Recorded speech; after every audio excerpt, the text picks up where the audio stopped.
Crash course series के अंतर्गत हम लोग पढ़ रहे हैं यूनिट 6 ट्वेल्थ का चैप्टर 1 पढ़ चुके हैं। आज का हमारा चैप्टर है chapter 2 sexual reproduction in flowering plants. इस चैप्टर के अंतर्गत हम लोग पढ़ेंगे सबसे पहले फ्लावर के बारे में, that is a reproductive organ of angiosperms. Pre fertilization events के बारे में पढ़ेंगे, क्या स्ट्रक्चरल चेंजेस आते हैं, क्या इवेंट्स होती हैं, और डबल फर्टिलाइजेशन के बारे में पढ़ेंगे। इसके अलावा पोस्ट फर्टिलाइजेशन में क्या क्या स्ट्रक्चर्स फॉर्म होते हैं, क्या क्या इवेंट्स होती हैं। एपोमिक्सिस और पॉली एम्ब्रियोनी के बारे में भी जानेंगे। इस चैप्टर के हम वेटेज की बात करें तो इस चैप्टर से मेनली डबल फर्टिलाइजेशन के बारे में पूछा जाता है, पोस्ट फर्टिलाइजेशन इवेंट्स के बारे में पूछा जाता है, या फिर प्री फर्टिलाइजेशन में पॉलिनेशन पे क्वेश्चन पूछे जाते हैं, जीनोगैमी गिटोनोगैमी वगैरह पे। तो जो नंबर ऑफ़ क्वेश्चंस है वो 2 to 3 क्वेश्चंस पूछे जाते हैं इससे। तो चलिए शुरू करते हैं। Sexual reproduction in flowering plants. Are we not lucky that the plants reproduce sexually. तो हम कितने लकी हैं कि प्लांट्स सेक्सुअली रिप्रोड्यूस करते हैं। The myriads of flowers we enjoy gazing at, the scent, the perfumes that we soon over, the rich colors and that attracts us, all there is an aid to sexual reproduction. So basically जो flower के bunch हम देखते हैं, जिनको हम देखना पसंद करते हैं, जो सेंट है, जो परफ्यूम है, जो रिच कलर्स हैं जो हमें अट्रैक्ट करते हैं, ये एक्चुअली में सेक्सुअल रिप्रोडक्शन को हेल्प कर रहे होते हैं। फ्लावर्स हमारे लिए एग्जिस्ट नहीं करते और ना ही हमारे सेल्फिशनेस के लिए यूज़ होने के लिए होते हैं। सभी flowering plant sexual reproduction show करते हैं। At a look at the diversity of structures of the inflorescence, flowers and floral parts show an amazing range of adaptations to ensure formation of the end products of sexual reproduction, the fruits and seeds. So basically जब आप diverse structure देखते हैं inflorescence के, flowers के, floral parts के, तो आपको amazing range of adaptations देखने को मिलते हैं ताकि सेक्सुअल रिप्रोडक्शन के एंड प्रोडक्ट्स फॉर्म हो सकें, यानी कि फ्रूट्स सीड्स फॉर्म हो सकें। इस चैप्टर में हम सेक्सुअल रिप्रोडक्शन का जो प्रोसेस है उसकी मॉर्फोलॉजी, उसके स्ट्रक्चर और जो प्रोसेसेस हैं सेक्सुअल रिप्रोडक्शन के उसके बारे में पढ़ेंगे। फ्लावरिंग प्लांट्स में जो भी चीज़ें होती हैं, सबसे पहले हम बात कर रहे हैं फ्लावर के बारे में। Flower a fascinating organ of angiosperms.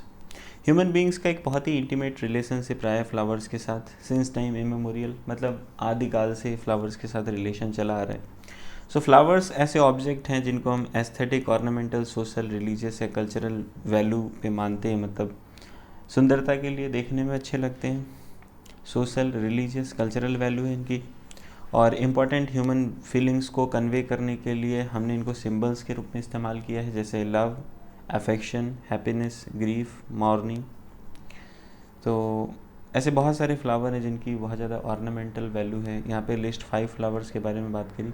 आप बात कर सकते हैं रोज़ का फ्लावर है, गेंदा का फूल है, वो कौन सा ऑर्किड है जिससे शादियों में जो है वो स्टेज सजाया जाता है।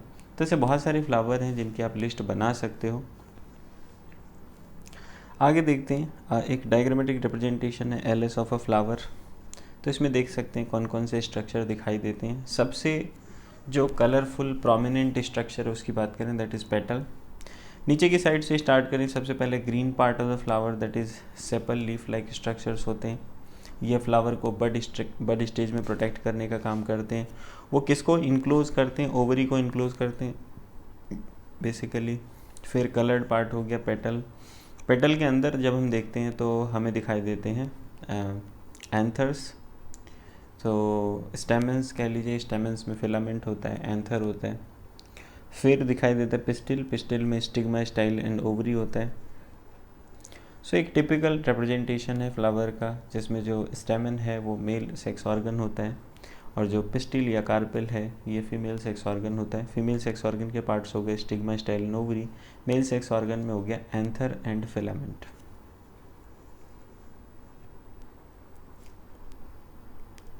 सो आगे बात की जाती है कि भाई 5 और फ्लावर्स के नाम बताने हैं जो सोशल और कल्चरल सेलिब्रेशंस में यूज़ किए जाते हैं। सो देयर आर मतलब हंड्रेड्स ऑफ फ्लावर जो कि बहुत ज़्यादा इंपॉर्टेंस है, आप इनका नंबर लिस्ट बना सकते हैं। फिर बात करी जाती है कि भाई फ्लोरिकल्चर के बारे में सुना है? ये किस चीज़ को रिफ़र करता है? मतलब फ्लावर्स की खेती करना, दैट इज़ फ्लोरिकल्चर। तो फ्लावर्स की खेती क्यों करी जाती है? क्योंकि इनकी डिमांड है, पूजा पाठ में इस्तेमाल होते हैं, रिलीजियस कल्चरल फंक्शंस होते हैं उनमें इस्तेमाल होते हैं, किसी का स्वागत करना हो तो इस्तेमाल करते हैं। लव अफेक्शन की फीलिंग्स को शो करना होता है, फ्लावर्स का इस्तेमाल करते हैं। तो हर जगह फ्लावर्स का इस्तेमाल किया जाता है, इसलिए फ्लोरिकल्चर फ्लरिश करता है कि लोग फूल बेच के अपना रोजी रोटी चलाते हैं। तो खैर हम इन सब चीज़ों के बारे में बात नहीं कर रहे। To a biologist flower are morphological and physiological marvels and the sites of sexual reproduction.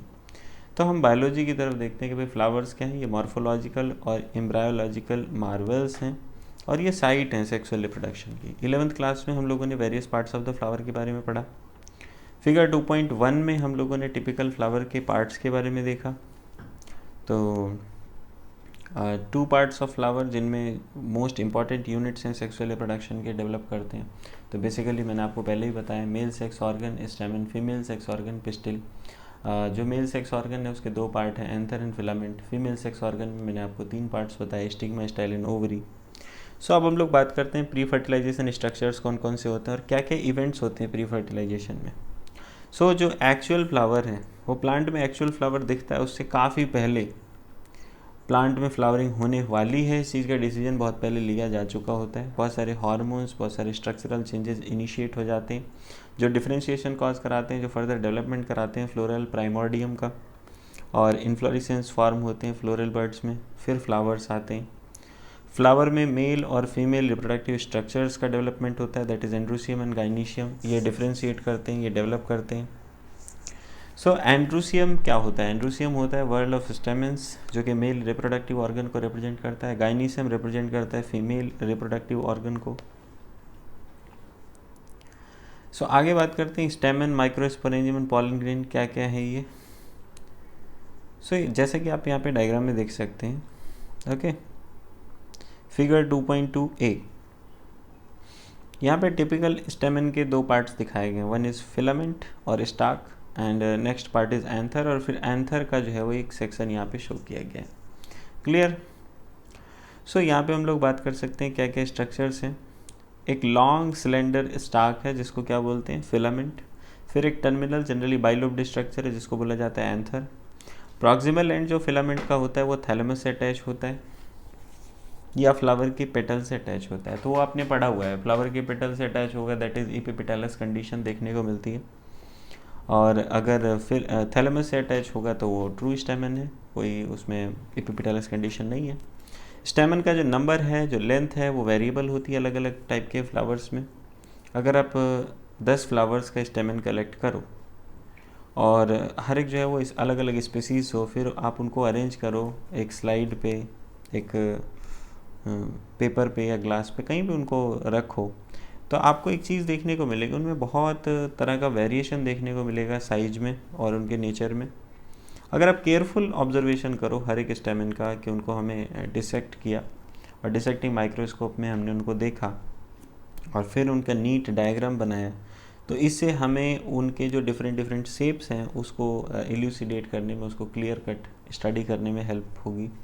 और उनका जो अटैचमेंट है, मतलब एंथर का जो अटैचमेंट है डिफरेंट फ्लावर्स में, वो भी अलग अलग तरीके से देखने को मिलता है। एक टिपिकल एंथर की बात करी जा रही है। टिपिकल एंजियोस्पर्म एंथर कैसा होता है? बाइलोब्ड होता है और हर एक लोब में 2 थीका होते हैं, इसलिए इनको डाइथीकस बोला जाता है। डायग्राम आप देख सकते हैं यहाँ पर, एज सोन इज डायग्राम, एक 3 डायमेंशनल कट सेक्शन है एंथर का, आप देख सकते हैं यहाँ पर। ये पॉलन सैक है, ये लाइन ऑफ डेhiscence है। सो बेसिकली 2 थीका होते हैं, इसलिए इनको डाइथीका बोलते हैं। और हर एक थीका में मतलब 2 लोब हैं इसलिए बोला बाइलोब्ड, और हर लोब में 2 थीका हैं इसलिए dithecous condition. Often longitudinal groove runs length wise separating the theca, अक्सर जो है वो एक लॉन्गिट्यूडनल ग्रूव रन करता है, दोनों थीका को सेपरेट करता है। सो ये लाइन ऑफ डेhiscence कहलाता है। यहाँ से एंथर जो है वो बस्ट करता है, खुलता है और पॉलन ग्रेन्स रिलीज हो जाते हैं। तो वेरियस टिश्यूज़ के बारे में समझते हैं और ट्रांसवर्स सेक्शन जो एंथर का है वो कैसे बना होता है, किससे मिलके बना होता है। जो बाइलोब्ड नेचर है एंथर का वो बहुत ही डिस्टिंक्ट है ट्रांसवर्स सेक्शन ऑफ एंथर में, जैसे कि आप देख सकते हैं। एंथर एक 4 साइडेड टेट्रागोनल स्ट्रक्चर है जिसमें 4 माइक्रोस्पोरेंजिया होते हैं। कॉर्नर्स पर 2 पाए जाते हैं एक लोब में 2 माइक्रोस्पोरेंजिया होते हैं। अब माइक्रोस्पोरेंजिया करता क्या है? ये डेवलप होके फर्दर पॉलन सैक बनाता है। ये लॉन्गिट्यूडनली एक्सटेंड करते हैं through out the length of the anther, जो एंथर की लेंथ है उसमें लॉन्गिट्यूडनली लेंथ वाइज एक्सटेंड करते हैं, और पॉलन ग्रेन से पैक्ड होते हैं, मतलब जो पॉलन डेवलप कर जाएंगे तो पॉलन ग्रेन से पैक्ड हो जाएंगे। किसकी बात की जा रही है? पॉलन सैक की बात की जा रही है। अब बात करते हैं माइक्रोस्पोरेंजियम के स्ट्रक्चर के बारे में कि माइक्रोस्पोरेंजियम का स्ट्रक्चर कैसा होता है। सो अगर हम ट्रांसवर्स सेक्शन देखें तो एक typical microsporangium nearly circular appear होता है, और जनरली यहाँ पे 4 वॉल्स पाई जाती हैं। अगले पेज पे हम लोग देखेंगे कि कौन कौन सी 4 वॉल्स होती हैं। Epidermis, endothecium, middle layers and tapetum. 4 layers हैं। एपिडर्मिस आउटर मोस्ट हो गई, फिर उसके बाद एंडोथीसियम की लेयर हो गई, फिर मिडिल लेयर्स है, फिर टैपेटम है। जो आउटर 3 वॉल्स हैं इनका काम है प्रोटेक्शन का फंक्शन करना, और ये डेhiscence ऑफ एंथर में पॉलन के रिलीज में हेल्पफुल होती हैं। जो इनर मोस्ट वॉल है एंथर की, दैट इज टैपेटम, इसका वर्क थोड़ा सा डिफरेंस होता है। ये डेवलपिंग पॉलन ग्रेन्स को नरिशमेंट प्रोवाइड करता है, तो एक तरीके से इसका फंक्शन सर्टोली सेल्स जैसा हो गया अगर आप रिप्रोडक्शन में पढ़ेंगे। Cells of the tapetum, tapetum की जो सेल्स हैं इनमें डेंस साइटोप्लाज्म देखने को मिलता है, मोर देन 1 न्यूक्लियाई होते हैं। तो यहाँ पे क्वेश्चन पूछ दिया कि भाई टैपेटल सेल्स कैसे बायोन्यूक्लिएट हो गई, तो वो सिंपल सी चीज़ है कि कैरियोकाइनेसिस हो गया और साइटोकाइनेसिस नहीं हुआ तो बायोन्यूक्लिएट कंडीशन आ जाएगी।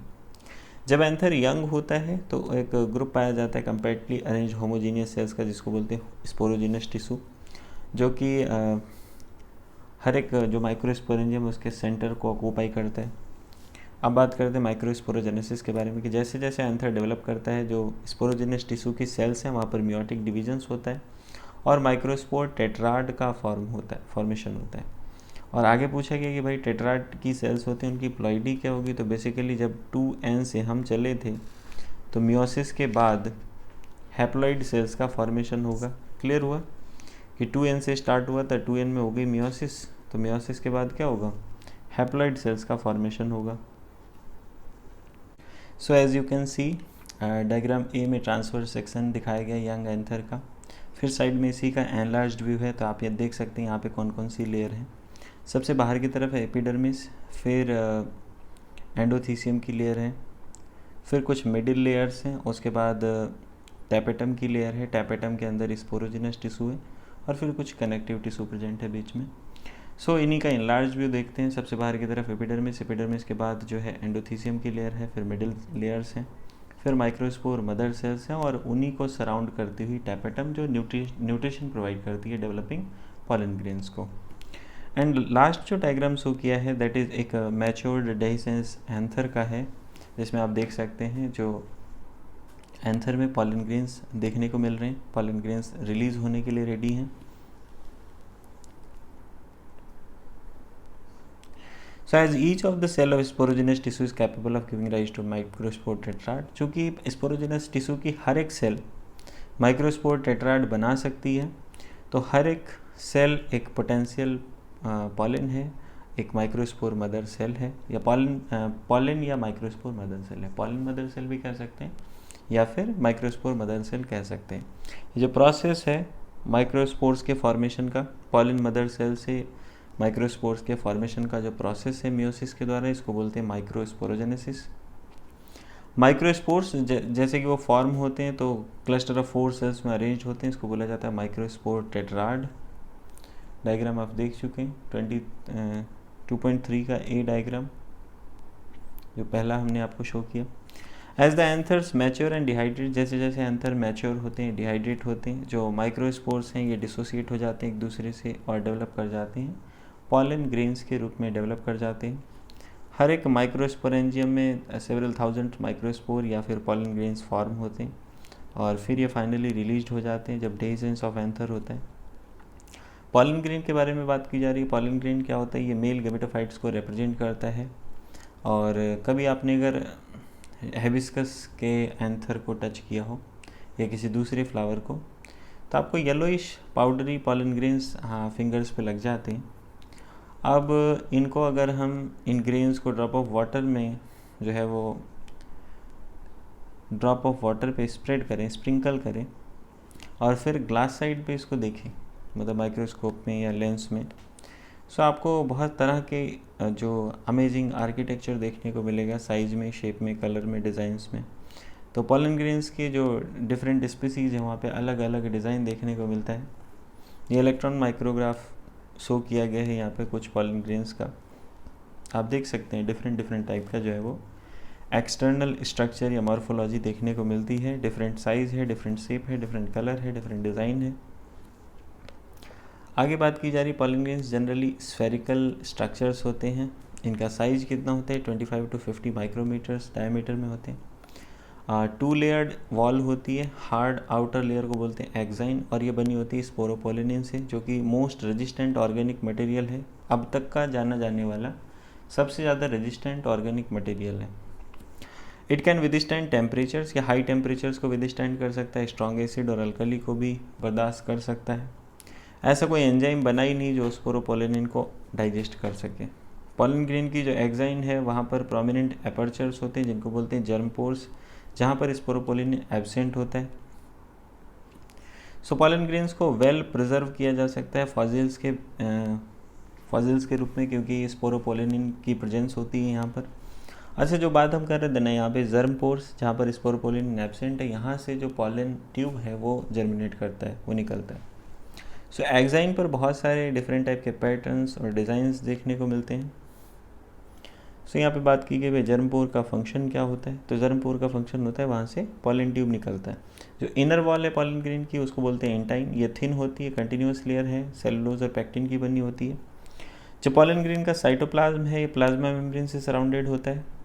और जब पॉलन ग्रेन मैच्योर होता है तो इसमें 2 सेल्स देखने को मिलती हैं, vegetative cell and generative cell. चलो डायग्राम देख लेते हैं इसका 2.5b।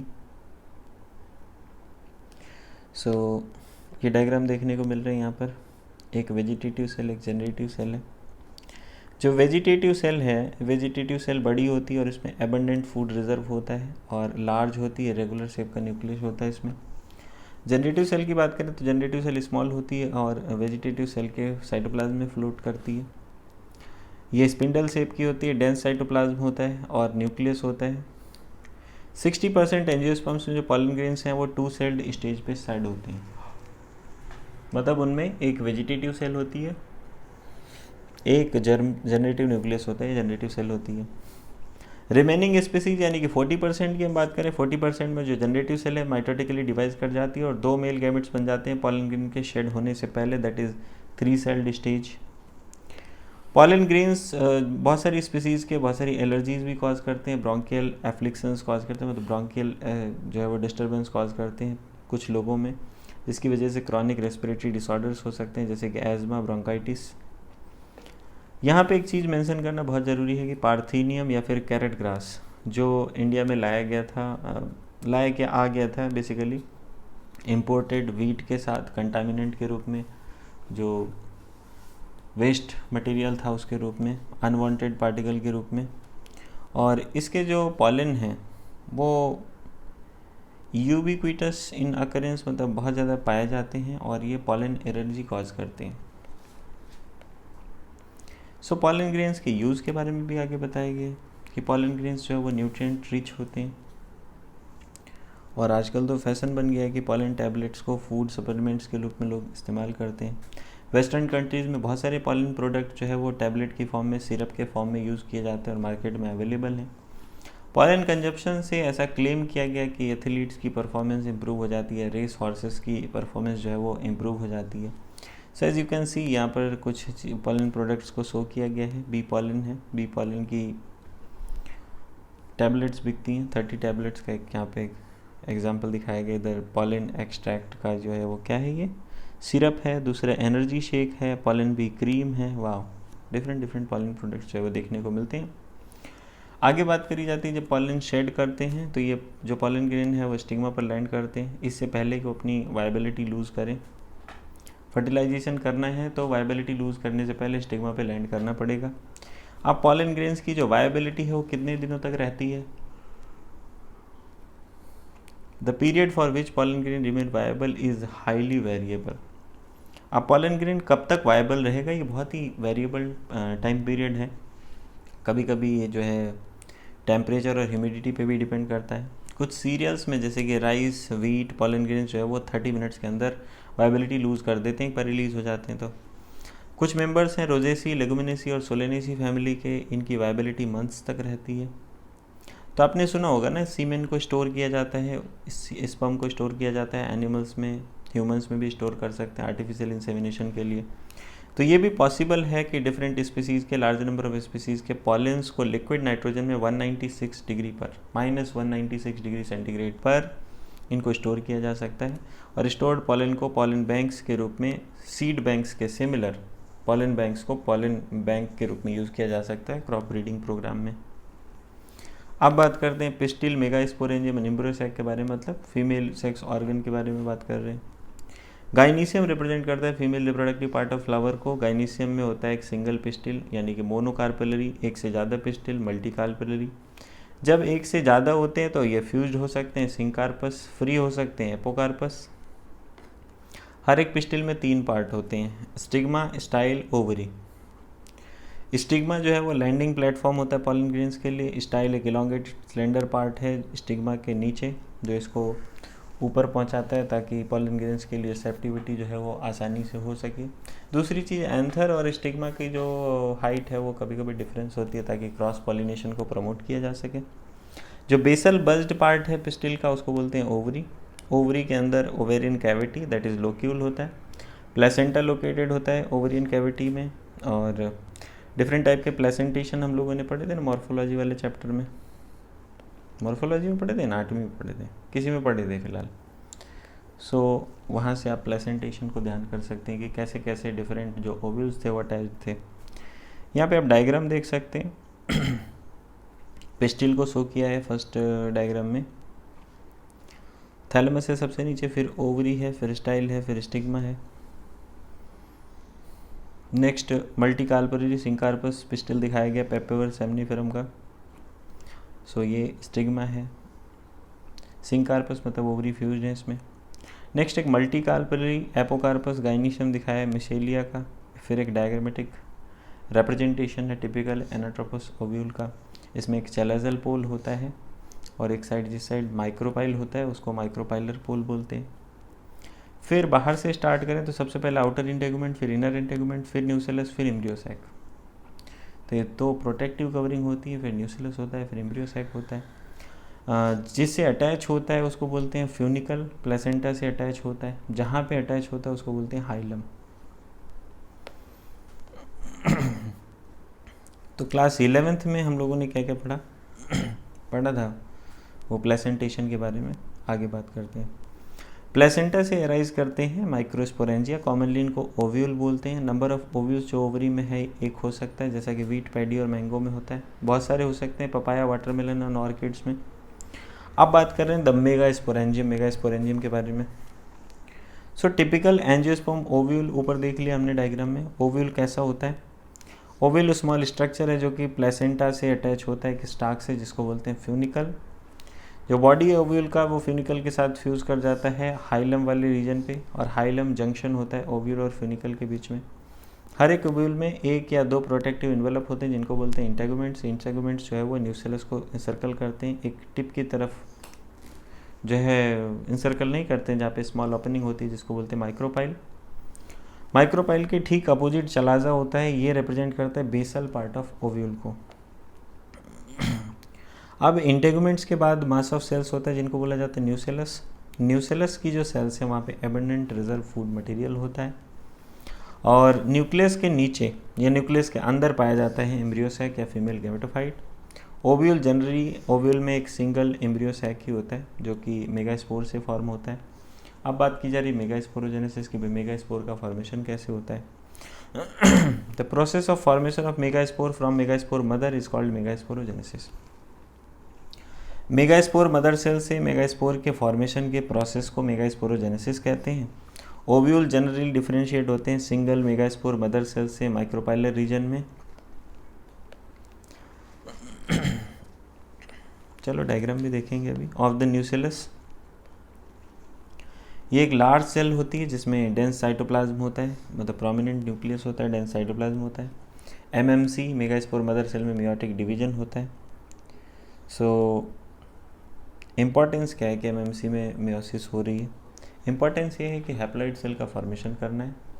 क्यों हैप्लॉइड सेल का फॉर्मेशन कर रहा है? क्योंकि हैप्लॉइड मेल गैमेट भी है, फिर फर्टिलाइजेशन होके जो है वो डिप्लॉइड स्टेज रिस्टोर होगी।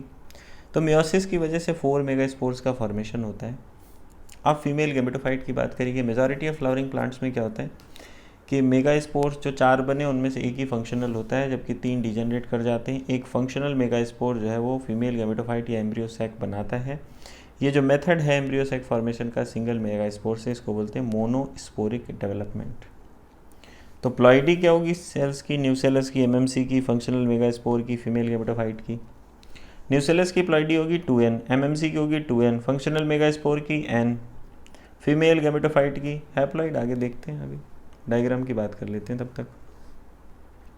सो as you can see in the diagram, ये न्यूसेलस की लेयर है, अंदर मेगास्पोर मदर सेल है, ये डिवाइड करती है 4 सेल्स का फॉर्मेशन। पहले डायड का फॉर्मेशन हुआ, फिर टेट्राइड का फॉर्मेशन हो गया। अब जब टेट्राइड का फॉर्मेशन हो गया तो 3 सेल डिजेनरेट कर जाती, एक सेल जो है वो डेवलप कर जाती है। उस सेल में क्या होता है? उस सेल में न्यूक्लियर डिवीजन होता है। पहला डिवीजन हुआ, 2 न्यूक्लियस का फॉर्मेशन हो गया, दूसरा डिवीजन हुआ, 4 न्यूक्लियर फॉर्म हो गया, चौथा डिवीजन हुआ, तीसरा डिवीजन हुआ और 8 न्यूक्लियस का फॉर्मेशन हो गया। फिर ये साइटोकाइनेसिस स्टार्ट हो जाती है न्यूक्लियर डिवीजन के बाद। तो माइक्रोपाइलर एंड पे जो है वो कुछ सेल्स असेंबल होना स्टार्ट होती हैं, उनको बोलते हैं सिनर्जिड्स। उसके बाद एग होता है, 2 न्यूक्लियाई बीच में चले जाते हैं, जो सेंट्रल सेल के पोलर न्यूक्लियाई फॉर्म होते हैं। और जो माइक्रोपाइलर एंड के अपोजिट वाले एंड है, वहाँ पे एंटीपोडल्स का जो है वो फॉर्मेशन होता है, एंटीपोडल सेल्स का फॉर्मेशन होता है। तो इस तरीके से देख सकते हैं मैच्योर एम्ब्रियो सैक में क्या क्या देखने को मिलता है। चलेजल एंड पे एंटीपोडल सेल्स हैं, फिर पोलर न्यूक्लियाई है बीच में सेंट्रल सेल में, और नीचे की तरफ एग एपरेटस है, उसी में फिलीफॉर्म एपरेटस होता है माइक्रोपाइलर एंड की तरफ, जो पॉलन ट्यूब को रास्ता प्रदान करता है, वे प्रोवाइड करता है, केमिकल्स रिलीज़ करता है। यहाँ पे 2 सिनर्जिड सेल्स होती हैं और एग होता है। एग एपरेटस में 3 चीज़ें हैं, 2 सिनर्जिड, 1 एग। सो आगे हम लोग बात करते हैं कि एम्ब्रियो सैक का जो फॉर्मेशन है उसको थोड़ा सा डिटेल में पढ़ते हैं। डायग्राम हम लोग देख चुके। जो न्यूक्लियस है फंक्शनल मेगास्पोर का, ये माइटोटिकली डिवाइड कर जाता है, 2 न्यूक्लियाई बनाता है, अपोजिट पोल्स की तरफ मूव कर जाते हैं और 2 न्यूक्लियट एम्ब्रियो सैक बनता है इस तरीके से। फिर 2 और सीक्वेंशियल माइटोटिक न्यूक्लियर डिवीजन होते हैं और 4 न्यूक्लियट, बाद में 8 न्यूक्लियट स्टेज बन जाती है एम्ब्रियो सैक की। और ये बड़ा मतलब इंटरेस्टिंग बात है कि ये जो माइटोटिक डिवीजन है ये फ्री न्यूक्लियर होते हैं। न्यूक्लियर डिवीजन के बाद तुरंत सेल वॉल फॉर्मेशन नहीं होता है। जब 8 न्यूक्लियट स्टेज हो जाती है तो सेल वॉल जो है वो बनना स्टार्ट होती हैं और सेल वॉल बन के टिपिकल फीमेल गैमेटोफाइट या एम्ब्रियो सैक बनाती हैं। सो सेल्स का डिस्ट्रीब्यूशन ऑब्जर्व करें एम्ब्रियो सैक के अंदर में। जो 6 ऑफ द 8 न्यूक्लियाई हैं सेल वॉल से सराउंडेड होते हैं। जो रिमेनिंग 2 न्यूक्लियाई हैं इनको पोलर न्यूक्लियाई बोला जाता है। ये एग एपरेटस के नीचे स्थित होते हैं सेंट्रल, लार्ज सेंट्रल सेल में, इनको पोलर न्यूक्लियाई कहते हैं। तो एक कैरेक्टरिस्टिक डिस्ट्रीब्यूशन होता है सेल्स का एम्ब्रियो सैक में। 3 सेल्स जो है ग्रुप हो जाती हैं एक साथ माइक्रोपाइलर एंड पे और एग एपरेटस बनाती हैं। एग एपरेटस में 2 सिनर्जिड्स होती हैं, एक एग सेल होती है, सिनर्जिड्स का एक सिनर्जिड्स पे स्पेशल सेलुलर थिकनिंग्स होती है माइक्रोपाइलर एंड पे, जिसको बोलते हैं फिलीफॉर्म एपरेटस, जो कि एक बहुत ही इंपॉर्टेंट रोल प्ले करती हैं, पॉलन ट्यूब को गाइड करती हैं सिनर्जिड्स की तरफ।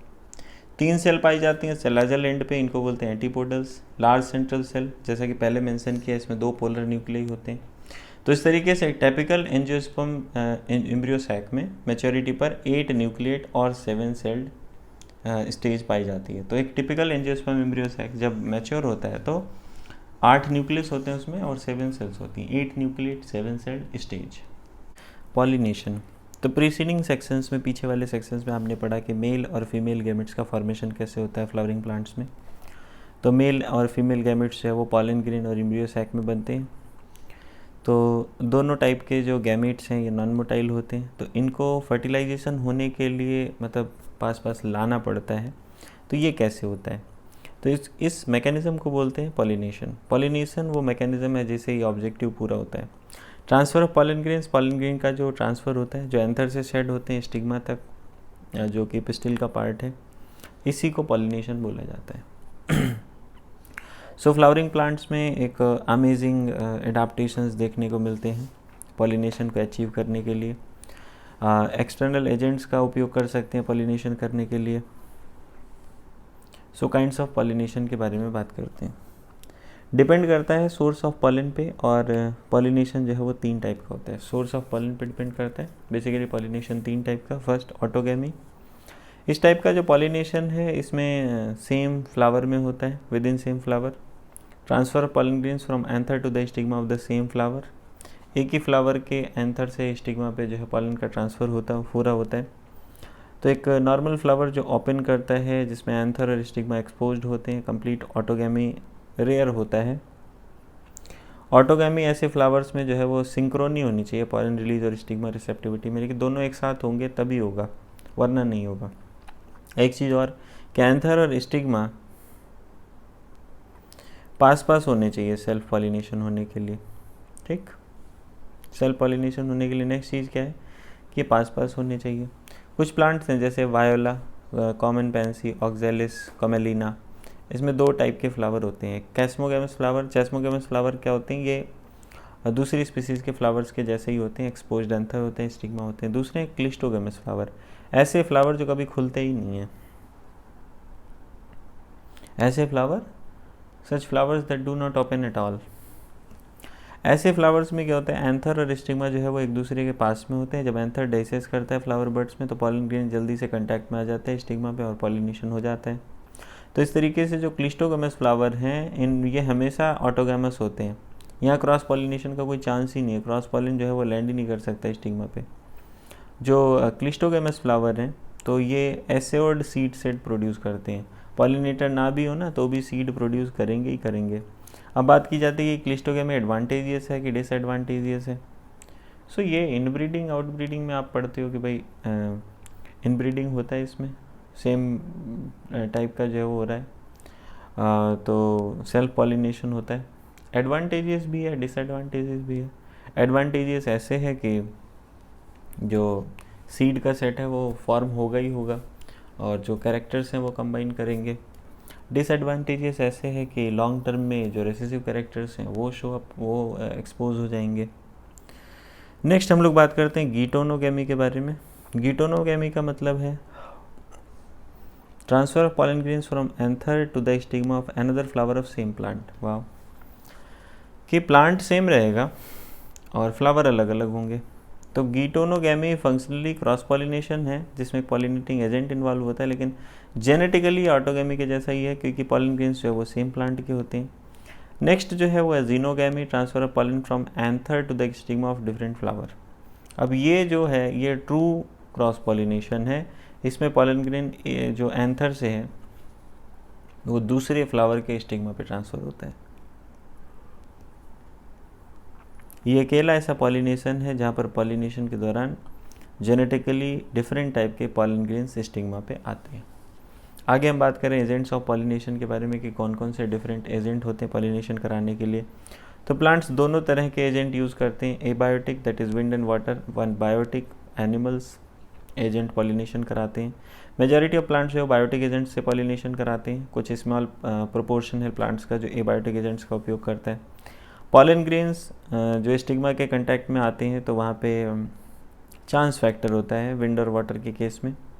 तो इस अनसर्टेनिटीज़ को कंपनसेट करने के लिए जो लॉस ऑफ पॉलन ग्रेन्स के साथ एसोसिएटेड है, जो फ्लावर्स हैं वो बहुत सारे पॉलेंस प्रोड्यूस करते हैं compare to the number of ovules available for pollination. Ovules के कंपैरिजन में अगर पॉलन का कंपैरिजन किया जाए नंबर का तो पॉलन बहुत ज़्यादा प्रोड्यूस होते हैं।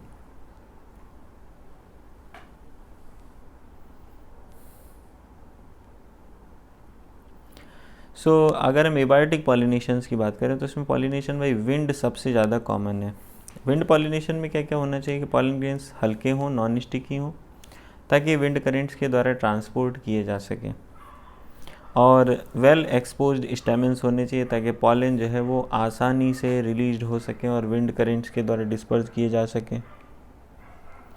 फिर लार्ज फेदरी स्टिग्मा होता है, जैसे कि डायग्राम में दिखाया गया बगल में लार्ज फेदरी स्टिग्मा होता है ताकि पॉलन ग्रेन्स को ट्रैप किया जा सके जो हवा में उड़ रहे हैं। विंड पॉलिनेटेड फ्लावर्स में सिंगल ओव्यूल होता है हर एक ओवरी में, और बहुत सारे फ्लावर्स इन्फ्लोरेसेंस में पैक्ड होते हैं, जैसा कि कॉर्न कॉब में देखने को मिलता है, मक्के में देखने को मिलता है। जो टेसल्स, जो हेयर्स लाइक स्ट्रक्चर्स आप देखते हो, ये बेसिकली स्टिग्मा और स्टाइल होते हैं, जो कि विंड में वेव करते रहते हैं ताकि पॉलन ग्रेन्स को ट्रैप किया जा सके। विंड पॉलिनेशन ग्रास में बहुत कॉमन होता है। फिर पॉलिनेशन बाय वाटर की बात कर रहे हैं तो ये फ्लावरिंग प्लांट्स में थोड़ा सा रेयर होता है और 30 जेनेरा तक ही लिमिटेड है, मोस्टली मोनोकॉट्स हैं। एज अगेंस्ट दिस, वाटर एक रेगुलर मोड ऑफ ट्रांसपोर्ट है मेल गैमेट्स का, लोअर प्लांट्स के केस में जैसे algae, bryophyta and pteridophyta. Angiosperm में केवल 30 जेनेराई हैं, लेकिन लोअर प्लांट्स में रेगुलर मोड ऑफ ट्रांसपोर्ट है मेल गैमेट्स का, जैसे algae, ब्रायोफाइटा और टेरिडोफाइट्स में। तो ऐसे बिलीव किया जाता है कि कुछ ब्रायोफाइट्स और टेरिडोफाइट्स, तो इनका डिस्ट्रीब्यूशन लिमिटेड है इसी वजह से, क्योंकि इन्हें वाटर की रिक्वायरमेंट होती है मेल गैमेट्स को ट्रांसपोर्ट करने के लिए और फर्टिलाइजेशन होने के लिए। कुछ एग्जांपल्स हैं वाटर पॉलिनेटेड प्लांट्स के, जैसे वेलिसनेरियन हाइड्रिला, ये फ्रेश वाटर में ग्रो करते हैं, और कुछ मैरीन सी ग्रासेस भी हैं जैसे कि जोस्ट्रा। सभी एक्वाटिक प्लांट्स वाटर पॉलिनेशन नहीं करते, मतलब वाटर का इस्तेमाल नहीं करते पॉलिनेशन के लिए। मेजॉरिटी ऑफ एक्वाटिक प्लांट्स में क्या होता है, जैसे कि वाटर ह्यासिंथ या वाटर लिली, जो फ्लावर्स हैं वो वाटर लेवल से ऊपर होते हैं और इंसेक्ट या विंड से पॉलिनेटेड होते हैं, जैसा कि मोस्ट लैंड प्लांट्स में होता है। वेलिसनेरिया के केस में जो फीमेल फ्लावर है वो सरफेस ऑफ वाटर पे पाया जाता है, वाटर की सरफेस पे पाया जाता है, लॉन्ग स्टैक से वहाँ तक पहुँच जाता है। और जो मेल फ्लावर्स हैं या पॉलन ग्रेन्स हैं वो रिलीज़ हो जाते हैं सरफेस ऑफ वाटर पे, फिर ये पैसिवली वाटर करेंट्स के द्वारा ले जाए जाते हैं। कुछ जो है वो इवेंचुअली फीमेल फ्लावर्स तक पहुंच जाते हैं, स्टिग्मा तक पहुंच जाते हैं और फर्टिलाइजेशन हो जाता है। एक दूसरा ग्रुप है वाटर पॉलिनेटेड प्लांट्स का, जैसे कि सी ग्रासेस। जो फीमेल फ्लावर हैं वो सबमर्ज्ड रहते हैं वाटर में और पॉलन ग्रेन रिलीज हो जाते हैं वाटर में ही। तो पॉलन ग्रेन्स ऐसी स्पीसीज़ के जो पॉलन ग्रेन्स है वो कैसे होते हैं, लंबे होते हैं, रिबन लाइक होते हैं, ताकि वो वाटर के अंदर पैसिवली कैरी आउट हो सकें, पैसिवली मूव कर सकें। कुछ जो है वो स्टिग्मा तक पहुंच जाते हैं और पॉलिनेशन हो जाता है। Most of the water pollinated species में जो पॉलन ग्रेन्स हैं वो प्रोटेक्ट किए जाते हैं म्यूसिलेजिनस कवरिंग के द्वारा, ताकि वो वेट ना हो जाए, भीग ना जाए। दोनों ही विंड और वाटर पॉलिनेटेड फ्लावर्स कलरफुल नहीं होते, उनमें नेक्टर नहीं होता। क्यों नहीं होता? क्योंकि उन्हें इंसेक्ट अट्रैक्ट नहीं करने हैं। Majority of flowering plants use a range of animals as pollinating agents. So अधिकतर फ्लावरिंग प्लांट्स में जो है वो बहुत सारे एनिमल्स पॉलिनेटिंग एजेंट के रूप में काम करते हैं, जैसे bees, butterflies, flies, beetles, wasp, ant, moth and birds. Birds में कौन कौन सी हैं, जैसे सनबर्ड है, हमिंग बर्ड है। इसके अलावा बैट भी कॉमन पॉलिनेटिंग एजेंट होते हैं। एनिमल्स में जनरली इंसेक्ट और पर्टिकुलरली बी जो मधुमक्खी है वो सबसे ज़्यादा डोमिनेंट बायोटिक पॉलिनेटिंग एजेंट्स देखने को मिलते हैं। लार्जर एनिमल्स की बात करें तो कुछ लार्जर एनिमल्स जैसे कि कुछ प्राइमेट्स, लेमर्स, आर्बोरियल या ट्री ड्वेलिंग रोडेंट्स, इसके अलावा कुछ रेप्टाइल्स जैसे कि गेको, लिचार्ड एंड गार्डन रिजल्ट, ये भी जो है वो कुछ स्पीसीज़ में पॉलिनेटर्स के रूप में देखे गए हैं। Often flowers of animal pollinated plants are specially adapted for a particular species of animal. अक्सर जो ऐसे फ्लावर्स हैं जो एनिमल पॉलिनेटेड प्लांट्स के फ्लावर्स हैं वो स्पेसिफिकली अडाप्टेड होते हैं पर्टिकुलर स्पीसीज ऑफ एनिमल के लिए। जो majority of insect pollinated plant है कैसे होते हैं, जो फ्लावर्स हैं वो लार्ज होते हैं, कलरफुल होते हैं, फ्रेगनेंट होते हैं, खुशबूदार होते हैं एंड नेक्टर रिच होते हैं।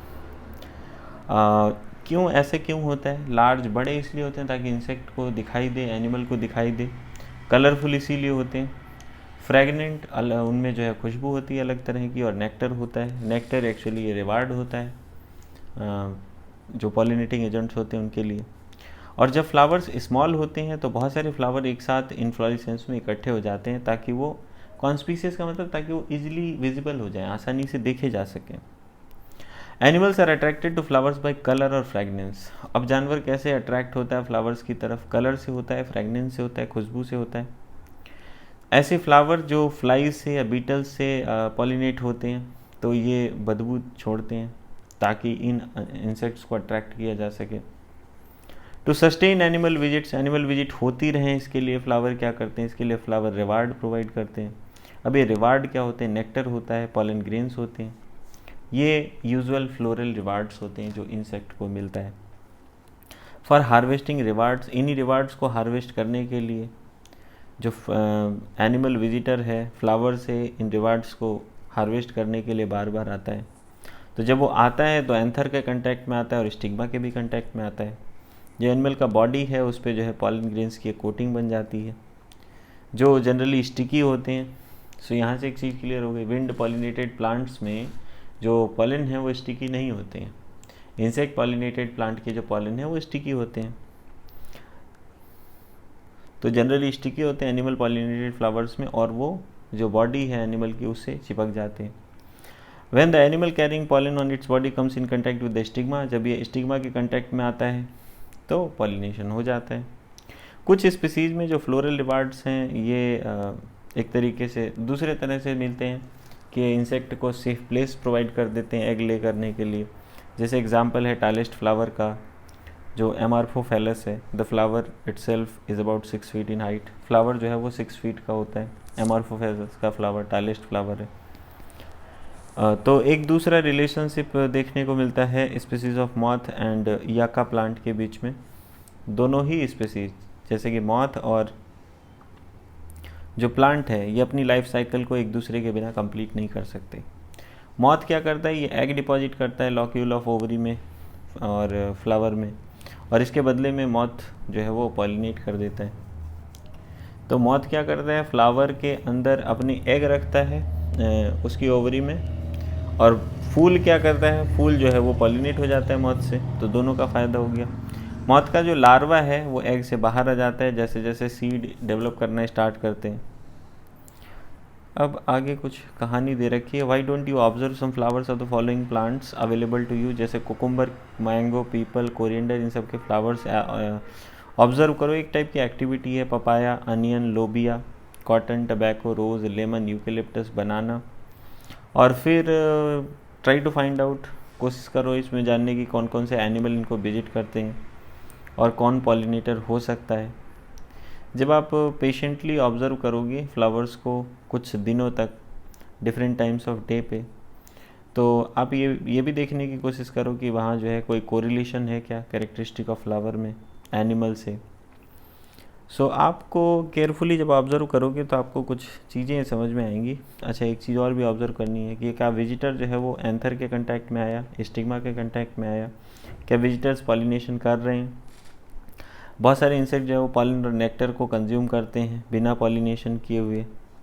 ऐसे जो फ्लोरल विजिटर्स हैं इनको पॉलन या नेक्टर रॉबर्स बोले जाते हैं। तो उनको भी आइडेंटिफाई करने की कोशिश करो, तो आप बहुत सारे पॉलिनेटर्स को आइडेंटिफाई कर पाओगे।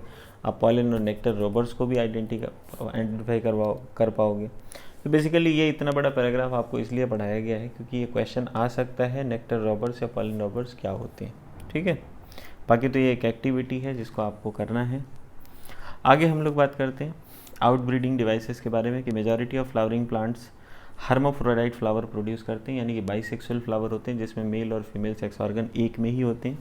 और जो पॉलन ग्रेन्स हैं वो बड़ी आसानी से स्टिग्मा ऑफ सेम फ्लावर के कंटैक्ट में आ जाते हैं।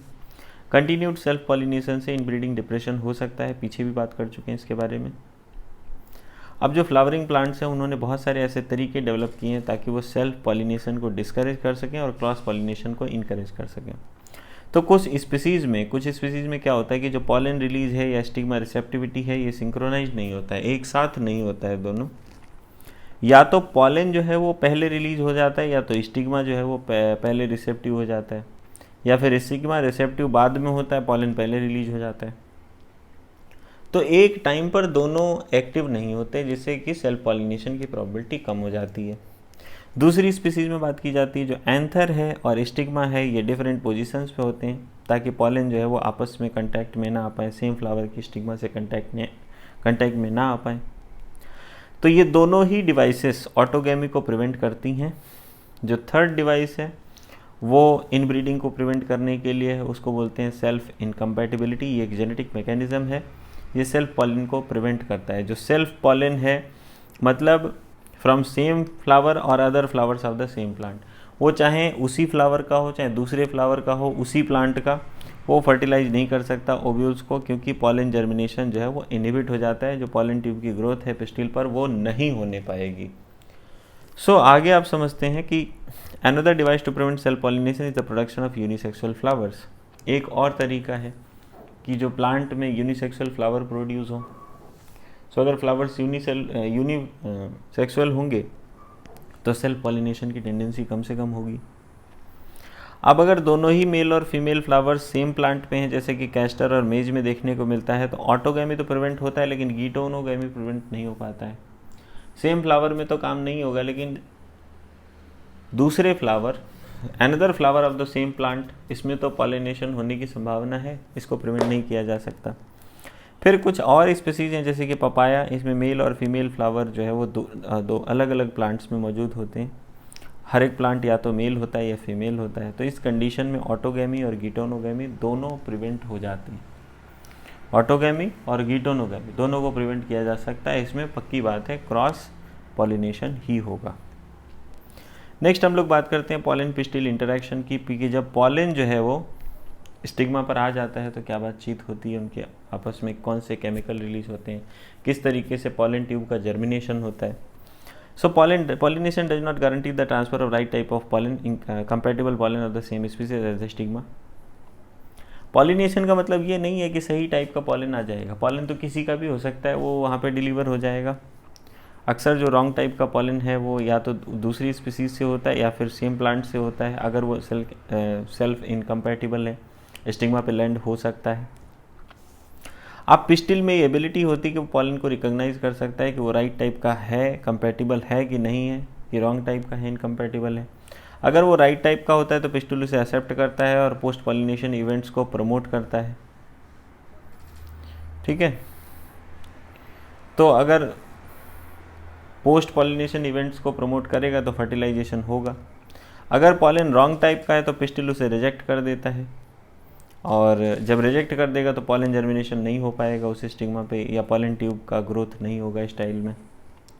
अब ये जो एबिलिटी है पिस्टिल की, जिसकी वजह से ये पॉलन को रिकॉग्नाइज कर सकता है, एक्सेप्टेंस कर सकता है या रिजेक्शन कर सकता है, ये रिजल्ट होता है कंटिन्यूस बातचीत होती रहती है पॉलन ग्रेन और पिस्टिल के बीच में। ये जो बातचीत है कैसे होती है, this dialogue is mediated by chemical components of the pollen interacting with those of the pistil.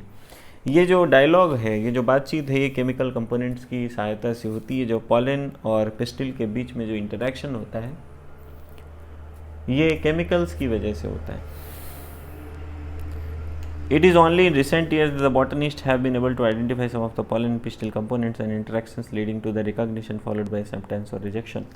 तो पिछले कुछ सालों में बॉटनिस्ट ने इस इंटरेक्शन को समझ पाने की कोशिश की है और इसे समझ गए हैं कि किस तरीके से पॉलन और पिस्टिल के कंपोनेंट आपस में एक दूसरे को पहचान पाते हैं और किस तरीके से इंटरेक्शन होते हैं तो पॉलन को पहचाना जाता है, फिर एक्सेप्टेंस या रिजेक्शन होता है।